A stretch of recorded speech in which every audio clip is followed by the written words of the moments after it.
Statistics show that 95% of the people that actually made a New Year's resolution have already broken it by today. And that's if you even made a resolution. Now, if you're the exception to that, I'm thrilled for you, and I support you, and I say keep rocking it. But if you've missed, maybe I could drop you a quick little message or two here that can help you not only recover, but get way beyond just making some New Year's resolution and make some real lasting change in your life. I mean, think about it. Most people don't even make a resolution anymore. Why? Because they've made them from years and years and years, and they know they're not going to follow through. So after a while, who wants to disappoint yourself? Who wants to be upset with yourself? Why even bother to set a new standard for this year? You know it's going to be the same as last year.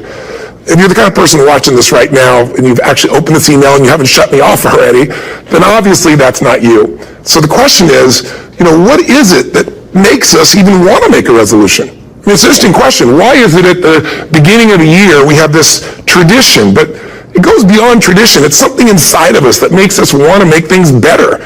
And I think part of it is the calendar gives us this idea that we can have a fresh start, that we can start from fresh and have this great victory.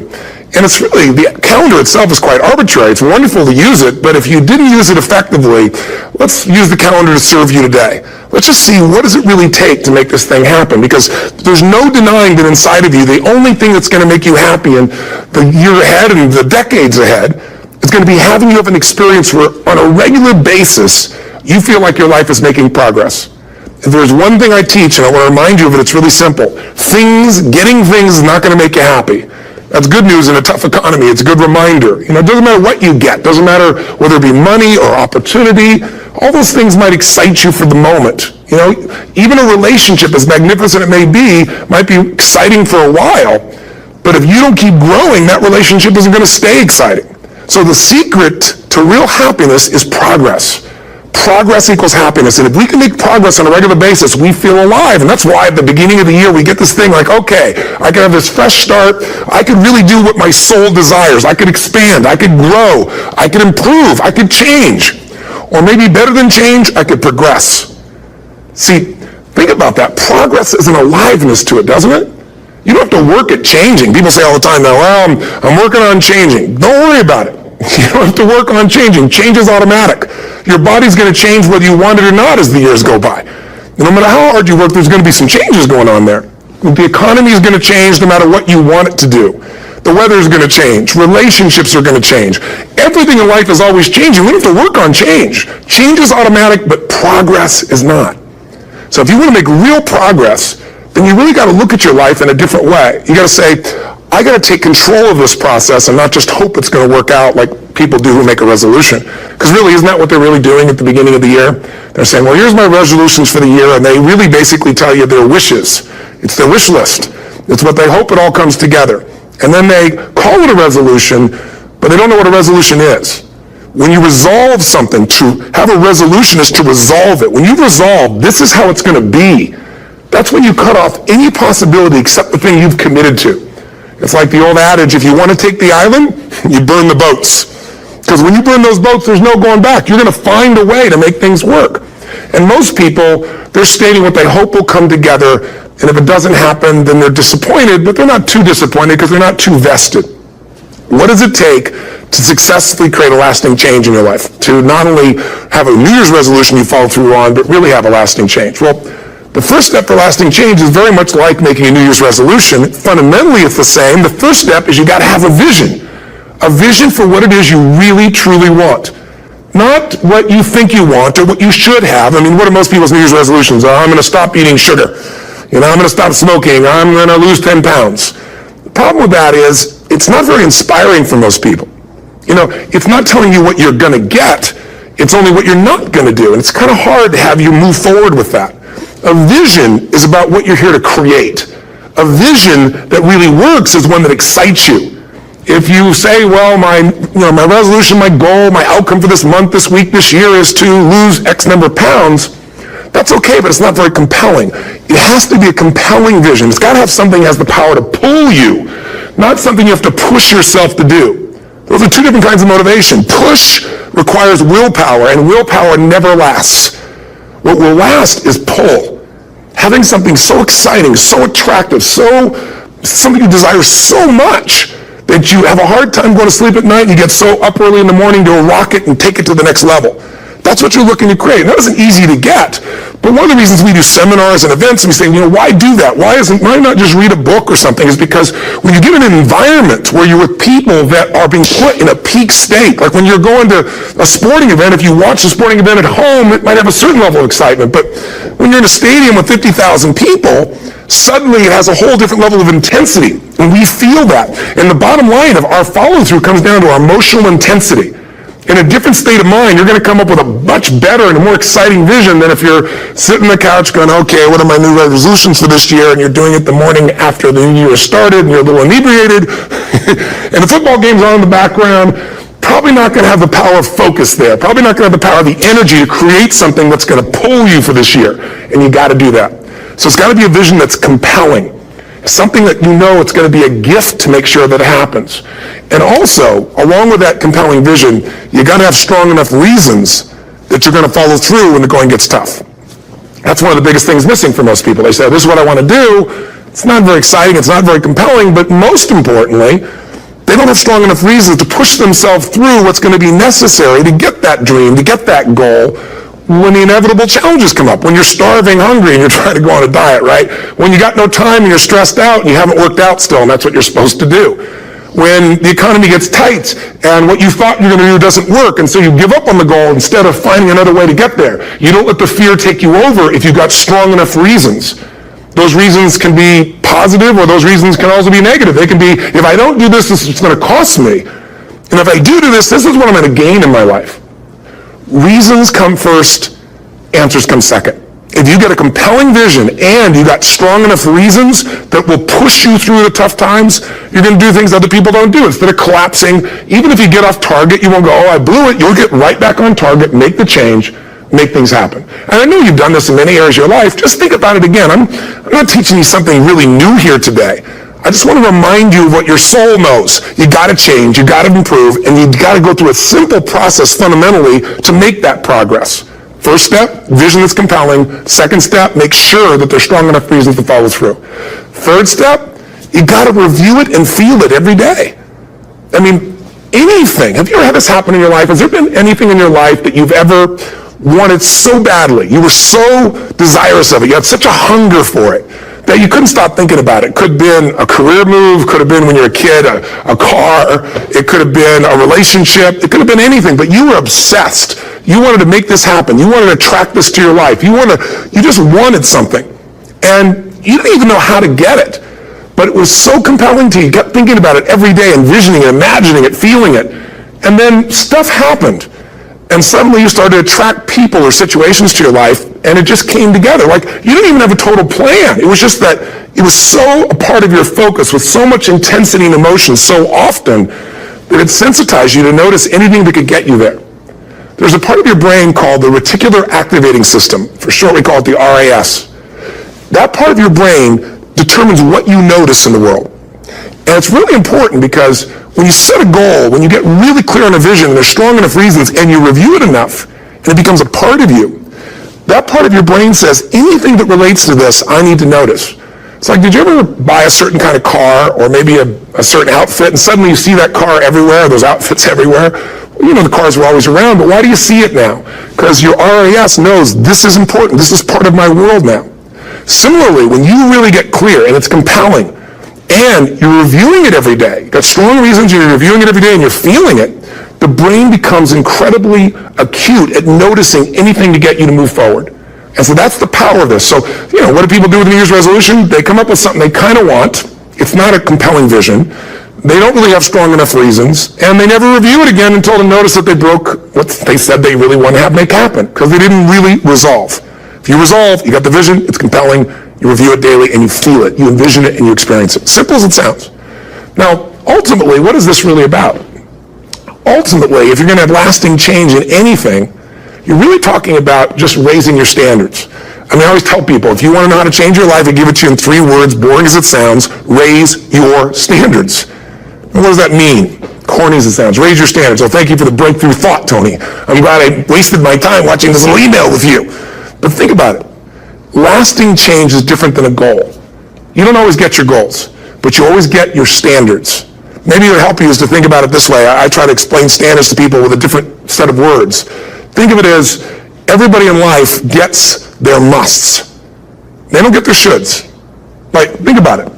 Most people have a list of shoulds, don't they? Don't you have a list of the shoulds, things you should do, you should follow through on? I should lose some weight, I should work out more, I should make more calls, I should respond more rapidly to my email, whatever, you know? I should get into the office earlier, I should be, more confident. Whatever your should list is, people love to have their should list be met, but it's kind of like New Year's resolutions. If it does, it's really exciting, but if it doesn't, which is most of the time, it's a little disappointing, but you kind of know it's not going to happen. But when you decide something is a must for you, an absolute must, when you cut off any possible, you say, I'm going to find the way or I'm going to make the way. Human beings, when they resolve things, when they make a real resolution inside themselves, which is they raise the standard, they make it a must, they find the way.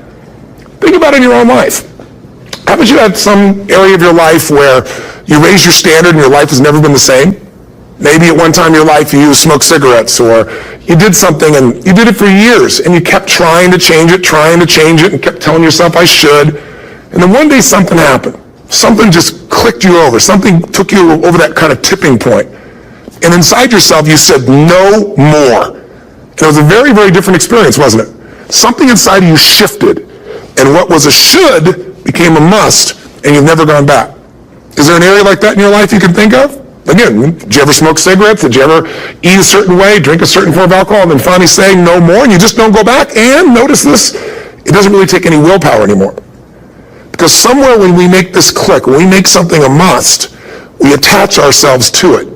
It becomes part of our identity. And one thing I've learned in the last, 33 years of working with people from now over 100 countries, 4 million people, is human beings absolutely follow through on who they believe they are. If you said to me, well, I'm really going to work hard to stop smoking, but, I've been a smoker my whole life, and I am a smoker.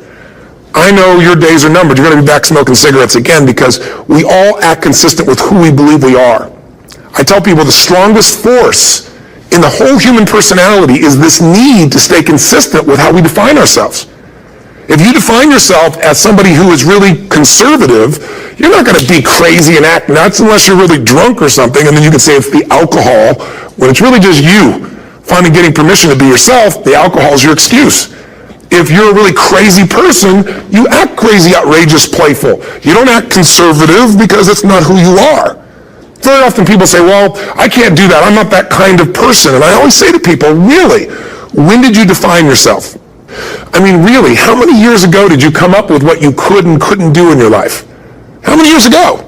Most people, if they really look at how they're living their life today, it's based on a set of standards, a set of beliefs that they made choices about 10, 20, 30 or more years ago. I mean, very often we made decisions in our youth or very young about what to believe, about what we were capable of, about who we are as a person, and that becomes the glass ceiling, if you will, that controls us. There's a corny metaphor, but it's true. I remember one time I was with my family at the circus, and there was a person there, and they had this big, giant elephant. And you look at this elephant, and they take this little rope, put it around the elephant's neck, and they drive this stake into the ground. And I mean, you look at this, and you know that elephant could rip down the entire tent with almost no effort. And yet, the elephant doesn't struggle, doesn't try. Why? Because the elephant's conditioned. And they take that elephant and condition the elephant when it's a baby elephant. That's how they train them. When it's a little baby elephant and it doesn't have the power yet, they put a big rope around it and they drive this huge stake in the ground, and the elephant fights and fights and fights. And one day, finally, that elephant decides, I'm not capable of pulling this out. And once that becomes the definition of an identity of anyone, an elephant in this case, they don't even try anymore. It's just who I am, that's how it is, that's just the way it is in my life. I'd like to ask you to take a look at any place you've got a limitation and ask yourself, when did I decide to accept that limitation? And you may not even see it as a limitation. You might see it as just that's who I am. But so often in our lives, we've adapted to be a certain way so that we don't fail or so that people will like us or respect us, but it's not necessarily who we are. Joy comes when you're spontaneous. It's really hard to be truly happy when you're not being yourself. And most of us have no clue who we are. And so a big part of my work, if you've ever been to an event, is to get people to do things spontaneously without thinking, because that's when the real you shows up. That's when the energy comes alive. And when you do that, when you start to connect to your true nature, suddenly there's energy available for you to set a higher standard for what you want in your life. That's what this is really all about. And when I talk about standards, when I talk about, shoulds versus musts, think about your own life. I know there have been areas in your life where some point in time you just shifted and you raised the standard and your life changed. Because whatever people have their identity attached to, they live. We live who we believe we are. That's just how it works. It's just kind of like, I'll give you an example. Look at your physical body. Your physical body today is an absolute reflection of only one thing. Not your goals, not your desires, but your standards. The identity you have for yourself. If your standard is you're an athlete, then there's a certain amount of strength, a muscle tone, and energy that's available in your body on a regular basis because that's who you are. And so you do whatever is necessary to maintain that identity.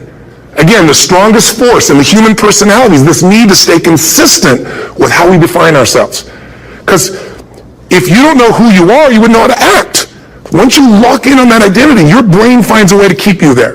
If you say, man, I'm overweight, I've always been overweight, I'm big boned, and that's the story you got, then you're going to always find a way to get back there. That's your settling point. That's your identity. That's where things lock in. If you see somebody who's in really great shape, you ask them, do you work out? You know the answer. Yes. How often? And they'll tell you 3 times, 4 times, 5 times a week, whatever. In a seminar, I'll ask people, who here works out at least 5 days a week? And I'm stand up. And you look around that room, and you know that they work out 5 times a week because you can see their body. You don't just get a result without some kind of action, without some form of ritual. Ritual meaning actions you do consistently. Now, do you think those people that are out there working out 5 days a week, do they have more time than you do? Or I have, or anybody else? Of course not. Is their life less busy? Of course not. It's just a must for them. They must work out that way, and they've made that turn, their life changed. So I'm not saying you have to work out 5 days a week. I'm just saying whatever you really want, wants don't get met consistently. Standards do. Whatever you identify, this is who I am. And so it's not so much about changing your identity as there's expanding it. Deciding that, instead of your goal is to lose 10 pounds, which is not compelling, what if your vision was to get back to my fighting weight?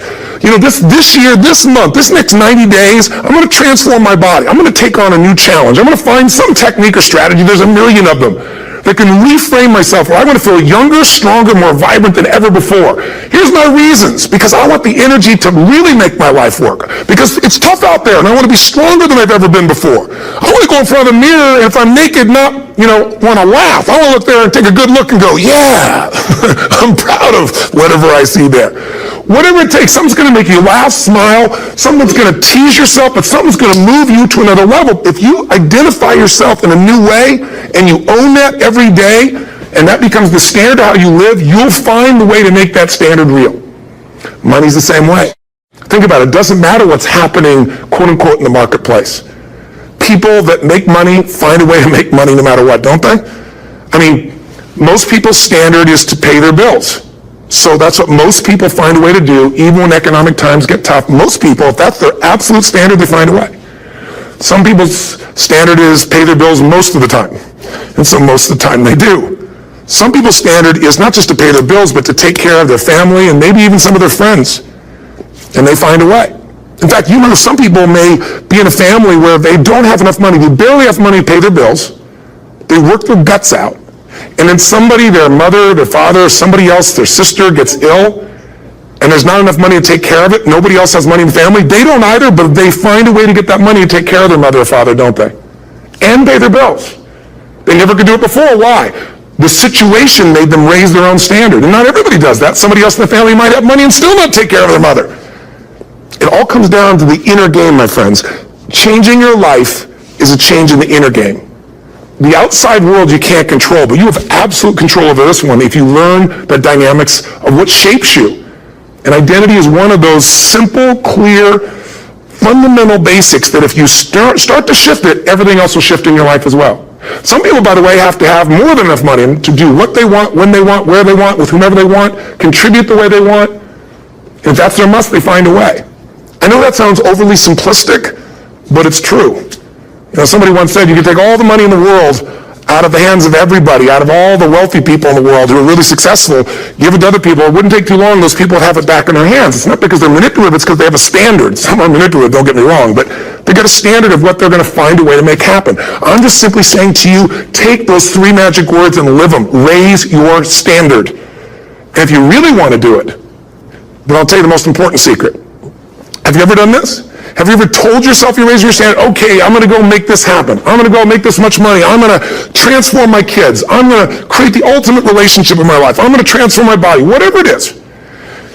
And then you don't have strong enough reasons and you don't use it. You don't follow through. It's because you didn't back up your standards with what makes those standards real, and that's rituals. Rituals are where the power is. Whenever we do our Robbins results coaching, we say Robbins equals results, the way we get results with people, it's the same way if you listen to my Ultimate Edge program, or back in the old days, Personal Power, or if you went to one of my seminars. You know what I do is I take these huge challenges you got and we break them down into little bite-sized steps. Little things you do each day that after you do them, you get so much momentum that it's easy to succeed. You're not overwhelmed. You have these victory day after day after day on little things. If you went to Ultimate Edge, I'm sure you learned about the hour of power, or the 15 minutes to be able to be fulfilled, or 30 minutes to thrive, where you literally just condition your body and emotion with a couple little rituals. So it doesn't matter what's going on in your world. You feel that strength, and it's not fake. It's not some pump up. It's coming from inside you, and it works. Rituals define us. See, all the results in your life are coming from your rituals. They start with a standard, and then have rituals that follow it up. Like, for example, if you are where you want to be physically, you have very different rituals than if you're not where you want to be physically. If you're overweight, you and I both know you got a different ritual than if you're physically fit. Completely different. You get up in the morning, what's the first thing you do if you're fit? Your shoes are there, you roll over, doesn't matter how you feel, you put on your shoes, you lace them, you start walking, or whatever that ritual is. If you're overweight, you roll over, and you have a very different ritual. You might roll over several times to turn the alarm clock off. You go in and get your mocha, smocha, whatever, special coffee. You stop by at Starbucks, whatever the case may be. You have your nice sugar muffin. It's supposed to be really nice for you. Whatever you do, it's a different ritual. If you have a great, passionate relationship, you have very different rituals in how you come home than if you have a lousy relationship. When you come home and the first thing you do is you're tweeting somebody, or you're emailing, or flipping on the news, or you don't even come home. What are the rituals? Whenever I study people that are successful, what I look for is what's the standard they hold themselves to, and then what are all those little rituals that add up? Because think about it. Success and failure are not giant events. They don't just show up. You don't just suddenly become successful or suddenly have this cataclysmic event that makes you fail. It may look that way, but failure comes from all the little things. It's failure to make the call. It's failure to check the books. It's failure to say, I'm sorry. It's failure to push yourself to do things physically that you don't want to do. And all those little failures, day after day, come together until one day some cataclysmic event happens, you blame that. That event happened because you missed all the little stuff. Do you agree with me? And success, by the way, is not some overnight event. It's all these little things. Success is having a vision. Success is making it compelling. Success is really seeing it and feeling it every day with strong enough reasons. Success is feeling the sense that I'm here to grow and I'm here to give something to the world more than just myself. Success is caring about other people. Success is calling and saying, I love you in the middle of the day for no damn reason.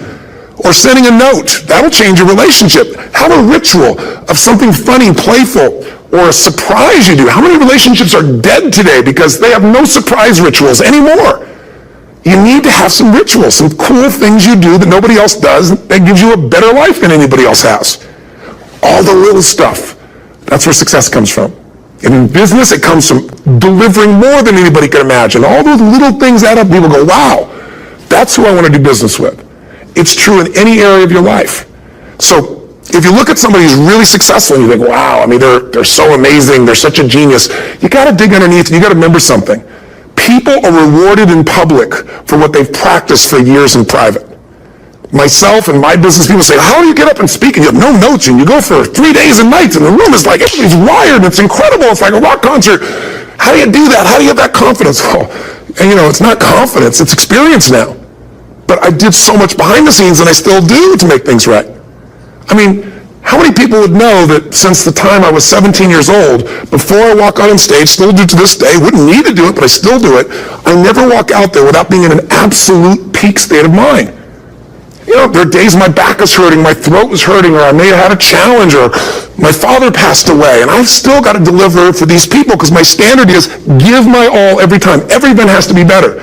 Talk to anybody who's been to our events for 5, 10 years, some of our trainers, and I'll say, I don't know how he does it. He always finds a way to make it better. That's not an ego thing. That's a standard in me. I have to find the way. And my ritual, though, is I prepare, I think, I gather new information, I figure out how to put something across better. What do people need? I spend time with our customers. I see what's going on. And before I get on stage each time, I have this little ritual to put myself in a state of mind. And I did it starting like 17 years old. I started doing it. So I now command my subconscious mind. And I say this out loud several times, this little phrase, set of phrases, as an incantation to kind of condition my mind and body. And I'd say, I now command my subconscious mind to direct me in helping as many people as possible today by giving me the strength and the emotion and the humor and the brevity, whatever it takes to show this person and help this person change their life now.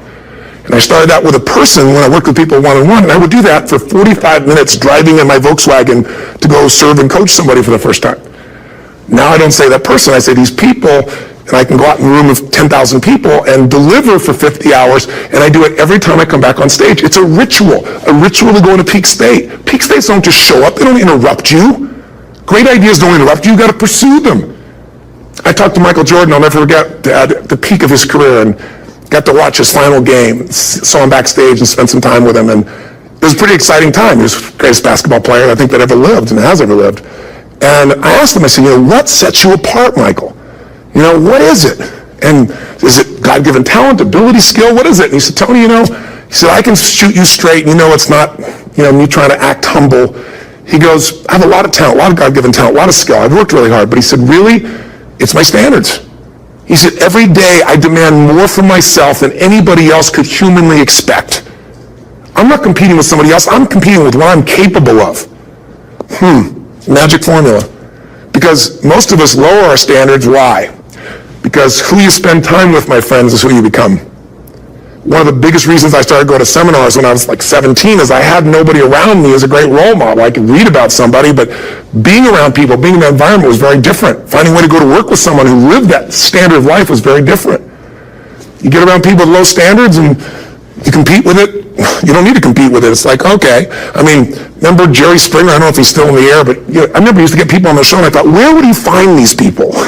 And why would people watch? I'll tell you why they watch. They watch these people and go, my life's still pretty darn good compared to that person. Look at them. You don't have to change your life. All you have to do is find somebody with a lower standard, and you'll feel good about yourself. But if you feel that good feeling, it's an illusion.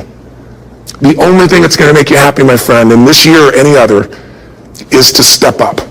It's to raise the standard. It's to discover what you're capable of and feel that incredible power of pushing through whatever's holding you back and get to the other side of more of your true self. That's what this game's all about. And look at the best of the world in anything. Tiger Woods, what's his vision? To win golf tournaments? No, to be the best that ever lived. That's his goal. That's his vision. But here's what's interesting. He backs it up with rituals. If you just have a vision and you don't have the rituals, stop lying to yourself. His rituals are, he started doing things nobody did before. He went and started lifting weights. Golfers lifting weights? No way. He went out and he changed his swing when he was the best in the world because he realized in order to be the best that ever lived, he was going to have to change his swing. If you know anything about golf, you don't change your swing when you're the best. And he went and retrained himself because he has different rituals than other golfers. Now many people are modeling his rituals to get better. It's amazing. You look at somebody like Michael Phelps, the 2008 swimmer, won 7, only 2 people I think in history, if I remember correctly, that have gotten 7 gold medals in one session. And here's a guy, he's got number 6 under his belt, and he's exhausted, and he's going in for that final swim. I'm sure you remember. And how does the guy win? By 1/100th of a second. Do you think that was some massive skill that got him over the top? Or was it a standard that says, this is who I am. I am the champion. And no one is taking this from me. And somehow in those final milliseconds, 100th of a second, he pushed himself just beyond his competitor. But you know about Michael Phelps? What allowed him to be able to push beyond that moment is his rituals. Go study the guy.